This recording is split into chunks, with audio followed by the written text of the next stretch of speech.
তিলাটারি কোন union? গুরমুন্ডা union. কোন থানা? জলঢাকা থানা। আপনার সাথে কি ঘটনা ঘটছে বলেন তো? সকালবেলা আমার স্বামী গেছে কাজে, আমার শাশুড়িও গেছে ঘাস ছিলিতে, বাড়িতে আমি একাই বাড়ির পিছনে বসে আছি। জিকুরুল এসে ডাকে, আমার শাশুড়িকে ডাকে, তো আমি কইছি আমার শাশুড়ি বাড়িতে নাই। জিকুরুলকে জিকুরুল আমার বাড়ির সাথে। বাড়ির সাথে বাড়ি? কি সম্পর্কে হয় আপনার?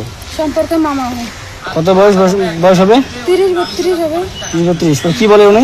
তোমার কয়েছে তোমাদের আমার করলে একজক আমাকে একটু একজক পানি দাও তো। তখন তো আমি একজক পানি দিছি, পানি না নিয়ে আমার সঙ্গে জবরদস্তি করে গায়ে হাত দিছে। কি করছে খোলামেলা বলেন, কি করছে? গায়ে হাত দিচ্ছে, উড়ে জুড়ে করছে। পরে আমি জগ ফেলাই দিয়ে ওকে ধাক্কা মারে ফেলাই দিয়ে আমি ঘর গেছি। মানে গায়ে হাত দিছে বলতে কি খোলামেলা বলে, মানে ধরার চেষ্টা করছে না কি করছে? চেষ্টা করছে। আচ্ছা, তারপর আপনার স্বামীর নাম কি? সুকুমার রায়। আপনার স্বামী কি করে? কাঠ মিস্ত্রি কাম করে। এখন আপনি কি চাচ্ছেন, এই বিষয়ে কি চাচ্ছেন? আমি বিশ্বাস চাই। বিশ্বাস চান? আচ্ছা, ধন্যবাদ।